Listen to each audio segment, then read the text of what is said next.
हरी कंठी राहो नाम अंगी भरोनिया प्रेम आईशे द्यावे दान आलो पतित शरण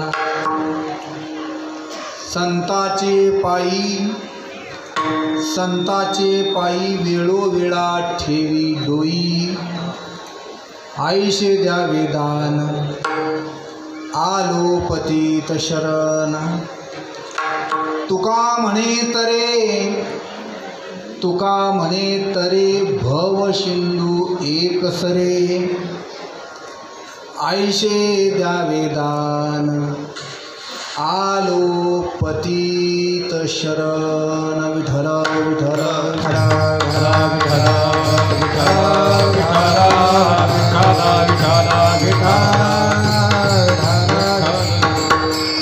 कंठी राहो नाम अंगी भरोनिया प्रेम आईशे द्यावे दान आलो पतित शरण समचरण सरोजम सांद्रनीलंबुदाभं जगननीत पानी मंडनं मंडनानां तरुण तुलसीमाला कंदरं कंजनेत्रं सदय धवलहासं विठ्ठलं चिन्तयामि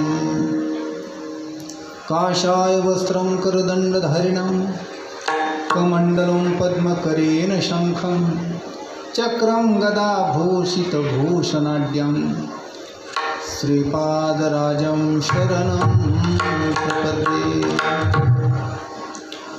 नमो सद्गुरु तुकया ज्ञानदीपा नमो सद्गुरु सच्चिदानंदरूपा नमो सद्गुरु भक्त कल्याणमूर्ती नमो सद्गुरु भास्करा पूर्णकीर्ती सेवे लागी सेवक झालो सेवे लागी सेवक झालो सेवे लागी सेवक झालो सेवे लागी सेवक झालो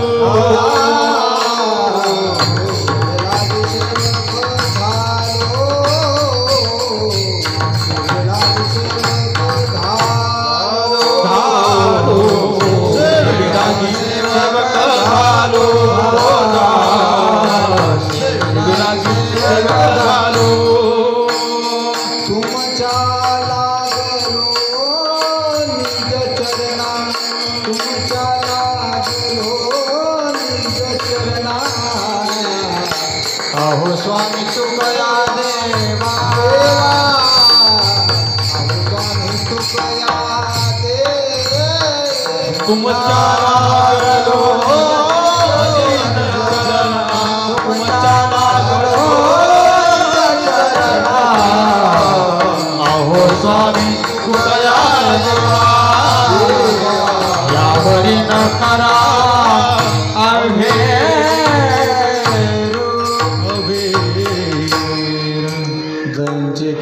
स्मरण होय सगळे विद्यांचे अधिकरण तेची बंधू श्रीचरण श्री गुरूंचे ते नमस्कार मी आता कंठी राहो नाम अंगी भरोनिया प्रेम आईशे द्यावे दान आलो पतित शरण ईश कृपेने संत आशीर्वादाने आणि सकळ असलेल्या क्षत्रिय काशीनवाडी समाज यांच्या श्रद्धेतनं भावातनं दरवर्षी साजरा होणारा श्री संत शिरोमणी सावता महाराज यांचा हा पुण्यतिथी महोत्सव सकळ महाराष्ट्रामध्ये जेथे जेथे समाज आहे आणि तेथे तेथे सर्व असलेल्या गावात आज नाम सप्ताह अखंड असे चालू आहेत. मागं बऱ्याच काळापासून श्री संत सावता महाराजांची पुण्यतिथी गावोगाव साजरी होती आहे आणि आपल्या इथे अत्यंत निष्ठा श्रद्धा श्री संत सावता महाराजांच्या संबंधाचं प्रेम पाहून खऱ्या अर्थाने समाधान आहे. सकळा असलेला समाज किंबहुना सर्व ग्रामस्थ मंडळी आणि या नाम सप्ताहामध्ये अत्यंत भक्तिभावाने हजेरी लावतायत. केवळ गावातीलच नाही तर बाहेरील पंचक्रोशीतील अनेक असलेले श्रद्धावंत या श्रवणाचा आनंद घेत आहेत. परमभाग्याची गोष्ट आहे. अखंड नाम सप्ताहामध्ये श्रीमद भागवत कथा श्री हरिभक्तीपरायण नरहरी महाराज खोडे यांच्या मुखारविंदातनं आपण श्रवण करत आहात. या असलेल्या मंगल कार्यालय आणि समाज अशा अध्यक्ष स्वरूपाने श्री हरिभक्तीपरायण सदाशिव भाऊ आहेत आणि त्यांची पंचमंडळी सकळ असलेला समाज आपल्याला सकळांना धन्यवाद देतो आहे. आणि दरवर्षी अत्यंत सुंदर मधुर ज्यांचा मृदुंगाचं वादन आपण ऐकत आलो श्री हरिभक्तीपरायण एकनाथ महाराज भांडे आहेत आणि परम आदरणीय पूजनीय माधवजी महाराज घुले बाबांच्या संस्थेत तयार झालेली ही मंडळी आज या ठिकाणी उपस्थित आहे. पंचक्रोशीतील सकळ कीर्तनकार असतील, प्रवचनकार, गुणीजन, भजनी मंडळ सर्वांनाच माझ्या हृदयामध्ये खूप मोठं स्थान आहे. सर्वांचं हृदयात अभिनंदन आहे. आणि 7व्या दिवसाची आलेली अशी ही जागर स्वरूपाची सेवा तुमच्या सकळांकडनं मला करण्याची संधी प्राप्त आहे.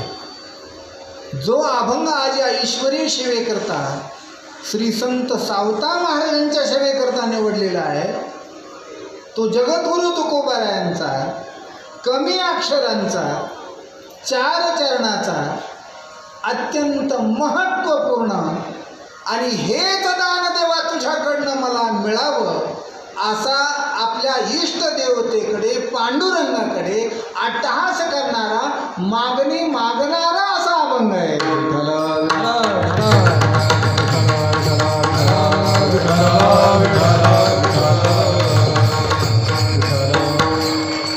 अभंगाचा सरळ अर्थ असा आहे.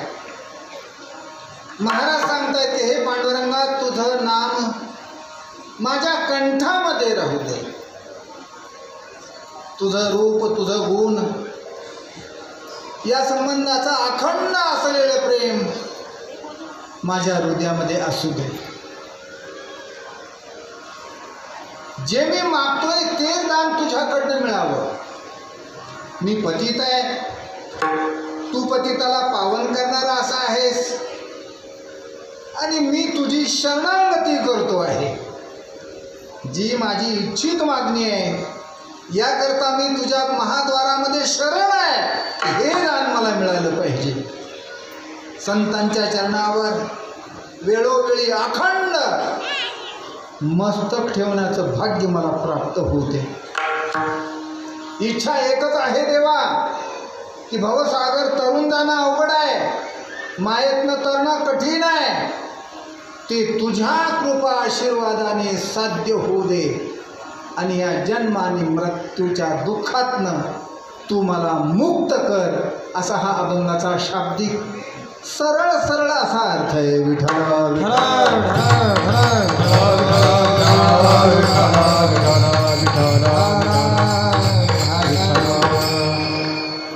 भारत देशामध्ये काही दिवसांना काही मासांना विशेष महत्त्व प्राप्त झालेलं आहे. या आषाढ मासामध्ये पंढरीची वारी हा एक महत्त्वपूर्ण असलेला सोहळा आणि दुसरा योग म्हणजे भक्त शिरोमणी नामदेवराय आणि ज्ञान शिरोमणी सावता महाराज या दोघांचाही पुण्यतिथीचा कालावधी आहे. दोन्ही संतांनी हा एक महोत्सव करण्याकरता वेगळी जागा नाही ठेवली. सर्व महाराष्ट्राने एकाच काळामध्ये म्हणजे कमी खर्चामध्ये 2 वेळेला खर्च करण्याचं कारण नाही, एकाच वेळेला श्री संत नामदेवरायांची पुण्यतिथी आणि श्री संत सावता महाराजांची पुण्यतिथी. एक पाहिलं तर भक्तीचं अत्यंत विशाल असलेलं स्वरूप आहे, तर ज्यांच्या भक्तीचा अंत शोधणंही कठीण आहे, असा असलेला भक्ती स्वरूप असलेला महात्मा नामदेवराय,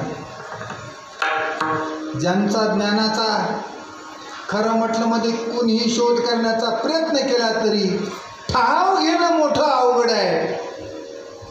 अनंत विशाल अशा स्वरूपाचं ज्ञानाचं भांडारच जे आहेत ते म्हटलं म्हणजे श्री संत सावता महाराज. आणि एका मागोमाग एक अशा प्रकारचा हा महोत्सव होतो आहे. आज श्री संत नामदेवरायांची पुण्यतिथी आहे आणि उद्या सावता महाराजांची आहे. दोघंही संतांचं काय वर्णन करावं.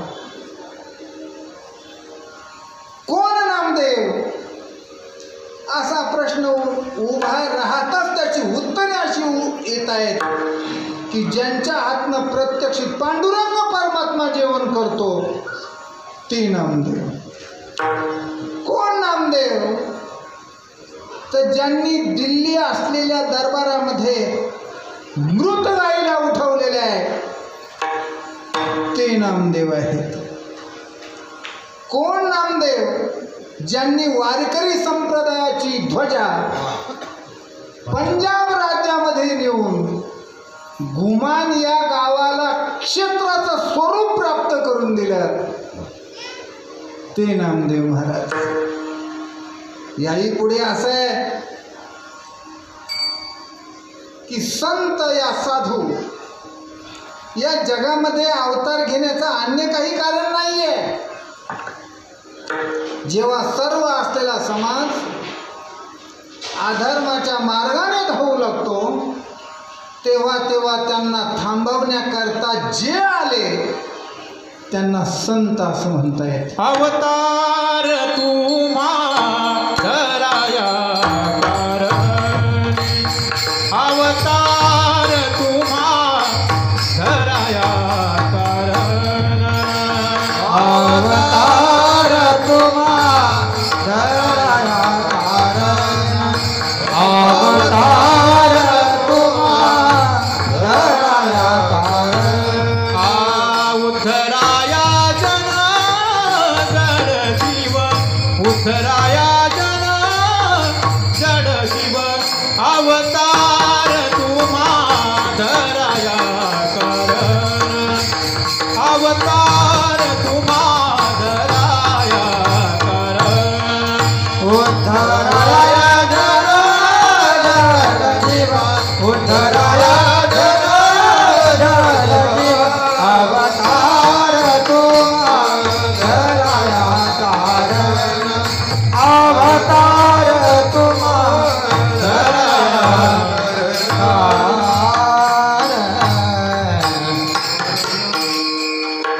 जगामध्ये भक्तीची वाढ व्हावी, आत्यंतिक दुःखाची निवृत्ती होऊन सुखाच्या पदावर सर्वसामान्य जीवाने जाऊन बसावं याकरता त्यांचा अवतार आहे. नामदेवराव म्हटलं की बस भक्तीशिवाय भक्ती नामदेवरायांची जशी पाहायला मिळते तशी क्वचित संतांच्या चरित्रामध्ये तुम्हाला ऐकायला मिळेल. नामदेवरायांनी वारंवार विश्वालाही सांगितलं आणि स्वतःही जीवनात तेच केलं. पाहायचं असेल तर पांडुरंगाचं रूप, चालायचं असेल तर पंढरीची वारी, टाळी वाजवायची असेल तर भगवंताचं नामसंकीर्तन, आणि कानाने ऐकायचे असतील तर त्याचीच कीर्ती. या सर्वांगीण स्थितीमध्ये जीवन जगणारा पुरुष महात्मा म्हटलं म्हणजे श्री संत नामदेवराय आहेत. एखादा म्हणेल की भक्ती नसलीच तर घडतं काय? गोस्वामीने असं वर्णन केलेलं आहे. जिन हरी भगती उदय नाही आनी, जीवत शव समान तेही प्राणी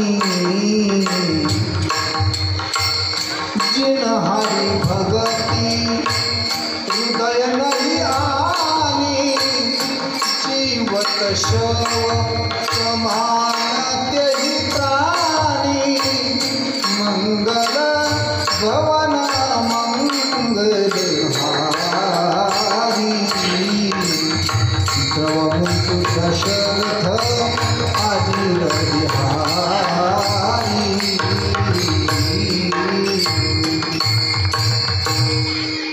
ज्या हृदयामध्ये भक्तीचा वास नसेल गोस्वामी म्हणतायत की ते हृदय ते शरीर शिव आहे. शिव म्हणजे शिव नाही, शव म्हटलं म्हणजे ते प्रेत आहे. प्रेताला तशी किंमत नाही आहे. जीवात्मा आहे तोपर्यंत तुम्ही त्याला वस्त्रसुद्धा भारी किमतीचे घेताय. आपली वेळी आहे, लग्न कार्य आहे, जिवंत असतील तर वस्त्र मात्र भारी आहे. आणि तेच गाई जर मृत झाले, किती किमतीचं वस्त्र, काय टाकलं जातं अंगावर, कुठल्या आसनावर बसवलं जातं, कुठल्या आसनावर झोपवलं जातं. प्राण गेला की शरीराची किंमत शून्य आहे. ज्यात प्राण आहे त्या शरीराला जसं महत्व आहे. गोस्वामी म्हणतायत की भक्ती जर जीवनामध्ये नसेल तर तुमचं जीवन मृत होत आहे. भक्तिविन पशु कशाची वाढला सटविने नेला कैचा. आपला विचार आणि संत विचार यात फरक असा आहे, आपण जिवंतपण श्वासावर ठरवतो. आपलं जिवंतपण कसं आहे, श्वास. एखादा जर घाबरला गेला, आजारी पडला, डॉक्टरकडे गेलो, पहिला त्याचा तो श्वासाचं परीक्षण करतो, नाडी परीक्षण. जर श्वास व्यवस्थित चाललेला असेल तर डॉक्टर म्हणतायत की घाबरण्याचं काम तसं नाही आहे, कारण श्वासाचे ठोके व्यवस्थित आहेत.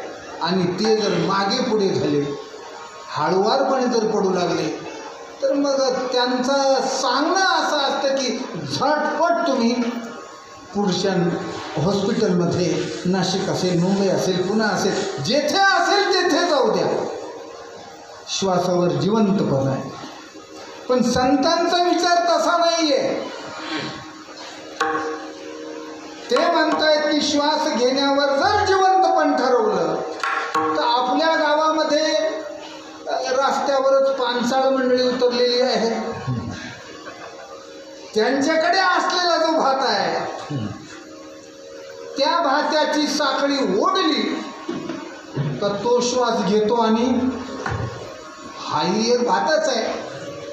याची साखळी ओढणारा दिसत नाही तो भाग वेगळा, हाही एक भातच आहे. यामध्ये वारा येतो आणि खरं म्हटलं म्हणजे याचा शोध लावणं हा परमार्थ आहे. या वाऱ्याचा शोध लावणं हे परमार्थाचं उच्चतम असलेलं टोक आहे. नाथांचंही भरुड आहे. वाऱ्यामध्ये वारा, वारा त्रिभुवनाचा सारा. वाऱ्यामध्ये वारा, वारा त्रिभुवनाचा सारा. वाऱ्यामध्ये वारा, वारा त्रिभुवनाचा सारा.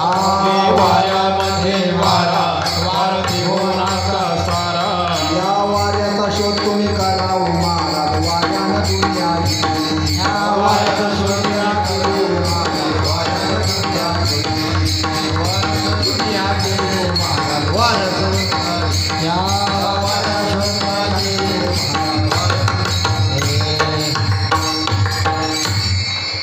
खरं म्हटलं म्हणजे तुम्हाला जर शांतीची इच्छा असेल, तुम्ही नुसते एकटे जरी बसले, गुरुही केलेला नसू द्या, तुम्ही घेतलेला श्वास कुठे जातो आणि कुठून येतो हे जर तुम्ही एकाग्र एकाग्र चित्ताने जर श्वासावर मन केंद्रित कराल तर शांतीचा अनुभव भोगा. मी या संबंधाने सांगतोय, श्वासोश्वासावर संतांनी त्याचं जीवित्व पण मांडलं नाही. कारण तो वाहता श्वास घेतो आणि सोडतो, त्याला तुम्ही जिवंत म्हणाल की मेलेलं? बरं, मेलेलं म्हणाल तर श्वास घेतो आणि सोडतो, आणि जिवंत म्हणाल तर तसे बरेचसे भाते श्वास घेतात आणि सोडतात.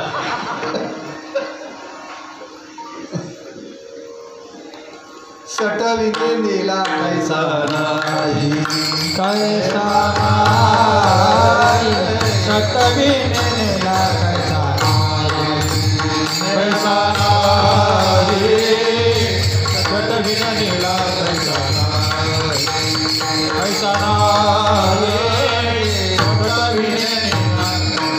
भक्ती विना पाशो कशासी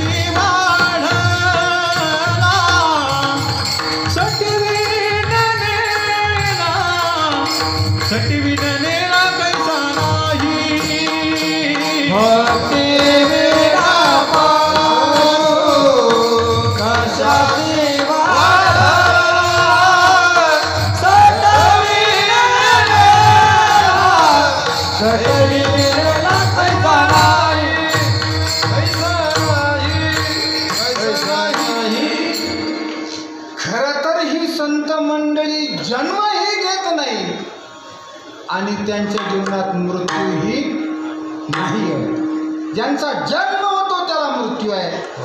पण या संतांचं जीवन जर तुम्ही पाहाल, भगवान परमात्म्याच्या इच्छेअनुरूप त्याचा निरोप सांगण्याकरता आलेले जे आहेत त्यांचं नाव संत आहे. त्यातील सावता महाराज आहेत, त्यातील श्री संत नामदेव महाराज आहेत. नामदेव महाराजांचं चरित्र जर पाहिलं तर उद्धवाचा अवतार. वैकुंठामध्ये श्रीकृष्ण परमात्म्यांनी त्या उद्धवाला सांगितलं आणि शुकाला सांगितलं की तुम्ही दोघेही मृत्यू लोकात जा आणि धर्म प्रचार करा. भक्तीचा राज झालेला आहे, अधर्म अशा प्रकारचा वाढतो आहे, धर्म लोप पावतो आहे. म्हणून धर्माची वृद्धी करा, अधर्माला थांबवा, जड सामान्य असलेल्या जीवांचा उद्धार करा. तेव्हा त्यांनी सांगितलं की देवा, मृत्यू लोकामध्ये गर्भवासाचं दुःख आम्हाला नको आहे, कारण ते आम्ही अनुभवलेलं आहे. काय सांगू गर्भीची यातना भोगिता नारायण मास मळ मूत्र जाना मृत्या गर्भातली जी दुःखी आहेत ती अनुभवलेली आहे, भोगलेली आहे. म्हणून तो गर्भवास आम्हाला नको आहे. देवाने सांगितलं गर्भवासात जाऊच नका. असा जन्म देतो की गर्भवासही तुम्हाला समजणार नाही आणि सगळं असलेलं माझं इच्छित कार्य करून पुनश्च तुम्ही माझ्या स्वरूपात राहून मुक्त व्हाल. त्या दोघांना देवाने या मेघांच्या रूपाने, पावसाच्या रूपाने शिंपल्यात पाडलं. एक शिंपला पडला भागीरथीमध्ये आणि एक शिंपला पडला भीमरथीमध्ये. भागीरथीत पडलेला शिंपला राम राम म्हणत होता आणि भीमरथेत पडलेला शिंपला विठ्ठल विठ्ठल बोलत होता. इकडे पाहिलं तर दामाजी भगवान पांडुरंगाचे एकनिष्ठ सेवक, पण संतती नव्हती आणि पत्नीची तर अशी इच्छा होती काही का होईना पण आपल्याला पुत्र पाहिजे, पुत्र पाहिजे, पुत्र पाहिजे. म्हणून पांडुरंगाकडे प्रार्थना करण्याकरता दामाजी पंतांना बळी पाडलं. काही करा पण पांडुरंगाला अशी विनंती करा की एखादा का होईना पुत्र दे, कन्या दे, पण अशी प्रार्थना केली. कधी काही न मागणारे ते संत, पण कधी कधी कुटुंबाच्या इच्छेअनुरूप अशा गोष्टी निष्काम संत असल्या तरी घडतात. देवाला सांगितलं, हे श्रीहरी, तुझी भक्ती करणारा, धर्माचा प्रचार विस्तार करणारा, सदैव सात्विक सत्वगुणी सकळ गुण संपन्न अशा स्वरूपाचा मला तू पुत्र दे. पांडुरंगाने स्वप्नामध्ये साक्षात्कार दिला, दामाजी तुझी इच्छा पूर्ण होणार आहे.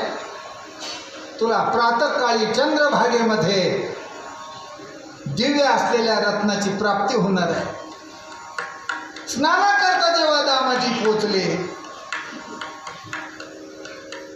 तर मोठं शिंपलं वाहत आलं म्हणून ते धरलं, आणि ते शिंपलं जेव्हा उघडलं त्यात नुकतंच आत्ताच याच क्षणाचं जन्माला आलेलं अत्यंत देदीप्य बाळ त्यांनी पाहिलं. अशा असलेल्या या गोंडस पुत्राला घेऊन ते घरी आले. दाम्पत्याला खूप आनंद झाला आणि भगवंताच्या नामस्मरणाच्या प्रसादाने ते प्राप्त झालेलं आहे म्हणून त्याचं नाव नामदेव ठेवलं. त्याच्या नामाच्या कृपेने, भक्तीच्या कृपेने, पांडुरंगाने दिलेला हा प्रसाद आहे म्हणून नामदेव नाव ठेवण्यात आलं. या सर्व चरित्राकडे जेव्हा आपण पाहतोय त्याचं एकच उत्तर मिळत आहे, आम्ही वैकुंठवाशी आलो याची कारणाशी, बोलिले जे ऋषी साचभाग. पितो भक्तीचा डांगोरा, पितो भक्तीचा गोरा गोरा, भक्तीचा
झाडू संताची मार्ग झाडू.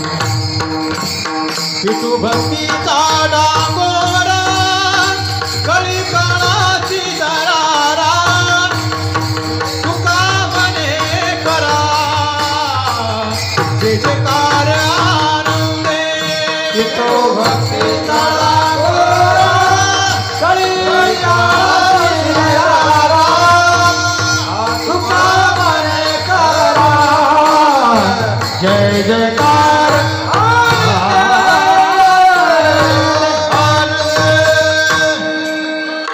भक्तीचा आनंद भोगण्याकरता आणि भक्ती विश्वाला देण्याकरता अवतीर्ण झालेले ते संत म्हणजे नामदेव महाराज. अधिकार पाहिला तर असा होता, दगडाचं सोनं करावं हे त्यांचं प्रभुत्व आहे. प्रपंचामध्ये या मंडळीचं मन नाही रमलेलं. प्रपंच करताना ते दिसले भासले या स्वप्नवत गोष्टी आहेत. प्रपंचात असतानाही प्रपंच त्यांच्या मनात नव्हता हे त्यांच्या जीवनातलं कौशल्य आहे. परिस्थिती अनुरूप व्यापार करावा लागला.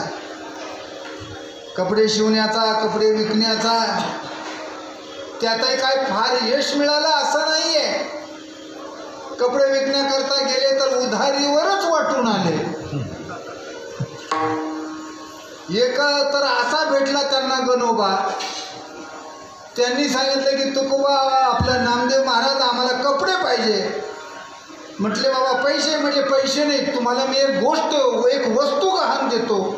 आणि एक दगड उचलून म्हटले हा दगड गहाण ठेवा, एकदा तुमचे पैसे आणले की माझा दगड मला परत द्या. दगडाची किंमतच काय. पण त्यांनी तो कुठलाच विचार केला नाही की पैशा मोबदल्यात हा दगड देतोय. दगडच घरी घेऊन आले. सर्व कपडे विकलेले पाहून दामाजी पंतांना आनंद झाला. म्हटले वा वा नामा, आज सर्व काही विक्री फार झालेली दिसते. किती पैसे आले?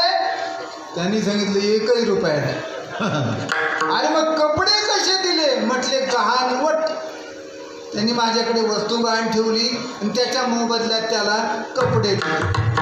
म्हटले काय वस्तू आहे? म्हटले ती मधल्या खोलीत ठेवलेली आहे. पाहायला गेले आवडीने, काय वस्तू आणली काय वस्तू आणली. पाहिला तर तो दगड आहे. म्हटले तू वेडा आहेस की नेमकं काय आहे, तुला कळतंय का? अरे हा दगड आहे. दगड घेऊन आला आणि कपडे घेऊन गे. काय बोलावं तुला. त्यांनी सांगितलं दगड दिलाय ना, पैसे आणून देईल दगड त्याला, त्याचा परत देऊ. पण योग असा आहे, नामदेवांना हाक मारली. म्हटली या दगडाचा काय उपयोग होणार आहे?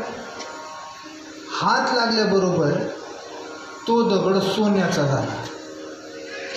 नामदेव यांचा हाताचा स्पर्श झाल्याबरोबर दगड सोन्याचा.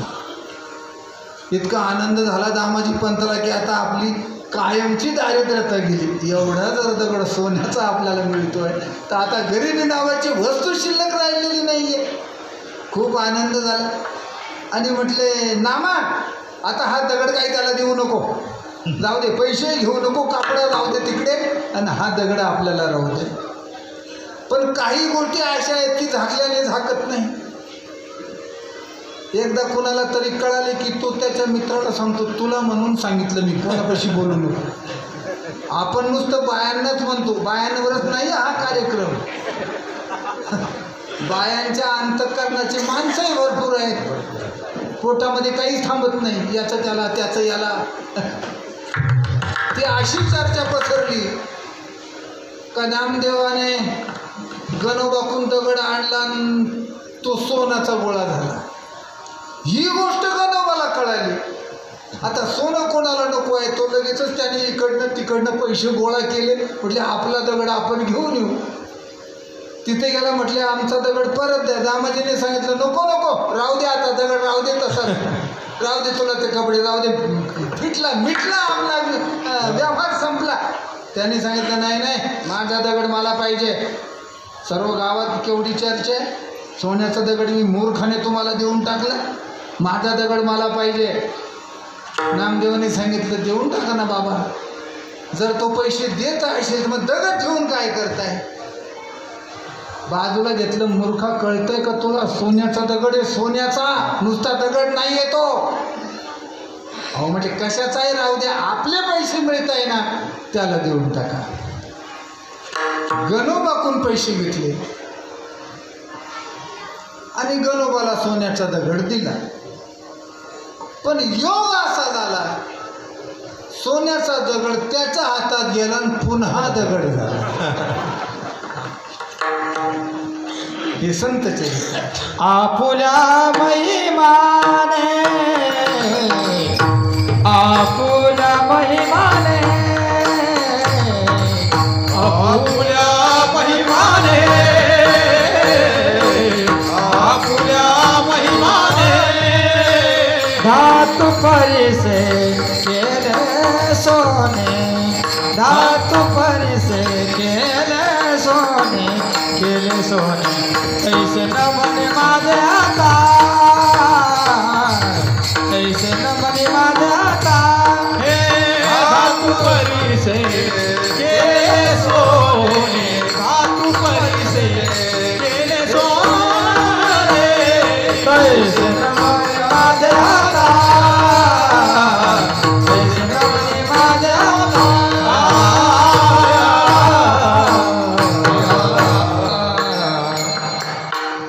जगातला का ज्यांनी 15ही माणसांनी